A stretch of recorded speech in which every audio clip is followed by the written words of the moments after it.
The United Nations has called for restraint from both Israel and Palestine and emphasized that civilians must never be the target of attack. The UN Security Council will hold consultations on Sunday to discuss the situation.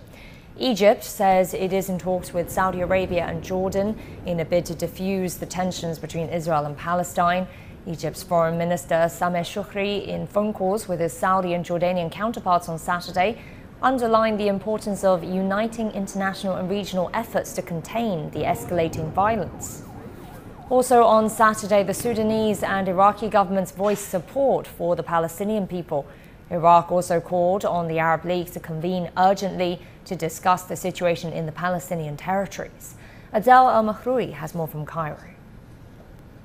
The earlier statement released by the Egyptian foreign minister, it basically said that the escalations will be grave and the consequences, if no restraint has been followed, will be catastrophic on the Palestinians mainly, but also both sides. Egypt has been a key mediator in every episode of violence that breaks between the Palestinians, specifically those in Gaza, and the Israelis. And if any country knows exactly how these violent episodes or wars break out and their consequences, it is definitely Egypt. The authorities here usually get calls for help, for immediate support of food and medical supplies into Gaza. Meanwhile, as both sides have not been in direct communication or talks for a very long time, Egypt has been leading this role eventually to try to broker peace, and this is what we've seen in the previous year. So this is what Egypt has been warning about, that the escalations are going to take this entire region, specifically of course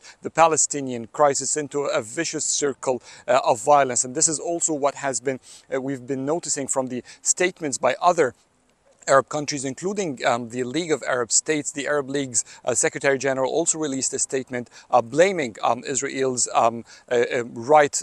government of using what it quotes as an extreme and violent policies. And it also blames the Israeli government for being the reason of fueling this violence, as it avoided all efforts to resume peace and put an end to this crisis. And as long as the crisis continues, that the Arab League's opinion, violence will continue unless the international law is respected and the United Nations Security Council resolutions for Palestinians to have their own state on the 1967 borders. The Arab League and many Arab countries as well do not believe that any calm will come to this region.